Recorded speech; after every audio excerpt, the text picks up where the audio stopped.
Today is May 18th, 1836. We have captured Mexican President Antonio Lopez de Santa Anna, and we are forcing him to stay here until he answers our negotiations. We are here with Burnett and other Texas officials, and the goal of this treaty is to get him to release all of his troops in Texas. Now see what you have to say, you Mexican scum. For this treaty, we've decided to kind of go for a middle ground.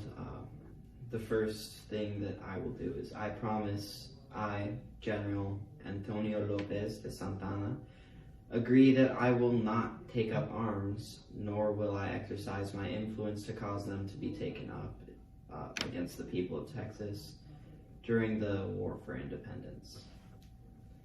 All hostilities between Mexican and Texan troops will cease immediately, both on land and water.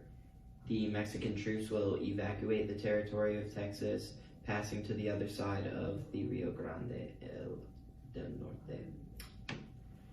The Mexican army in its retreat shall not take the property of any person without his consent and just indemnification, using only such articles as may be necessary for its sustenance. In cases where the owner may not be present, and remitting to the commander of the Army of Texas or to the commissioner to be appointed for the adjustment of such matters. An account of value of the property consumed, the place where taken, and the name of the owner, if it can be ascertained. That all private property, including cattle, horses, Negro slaves, or indentured persons of whatever denomination that may have been captured by any portion of the Mexican army, may have taken refuge in said army since the commencement of the late invasion, shall be restored to the commander of the Texan army, or to such other persons as may be appointed by the governor of Texas to receive them. Texans often used the private cattle and equipment to aid them in runaway scar. We're cutting that part out. Okay, Burnett, would you like to talk about your arrangements for the treaty? Yes, I would.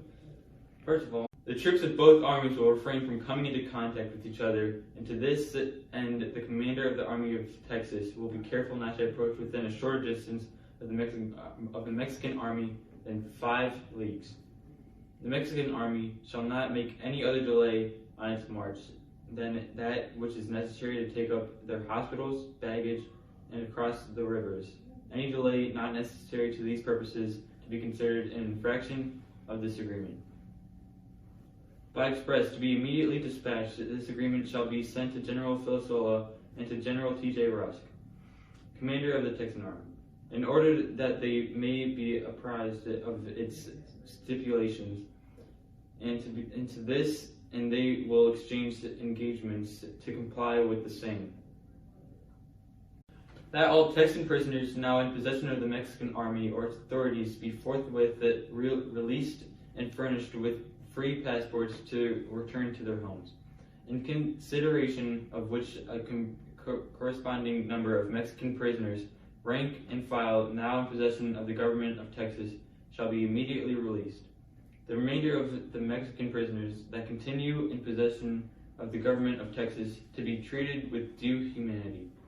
Any extraordinary comforts that may be furnished them to be at the charge of the government of Mexico. General Antonio Lopez de Santa Anna will be sent to Veracruz as soon as it shall be deemed proper. Those have been the negotiated peace terms for the Velasco Treaty, also known as the Alamo Treaty. We negotiated with our captive Santana and the Texas official Burnett. Thank you for watching.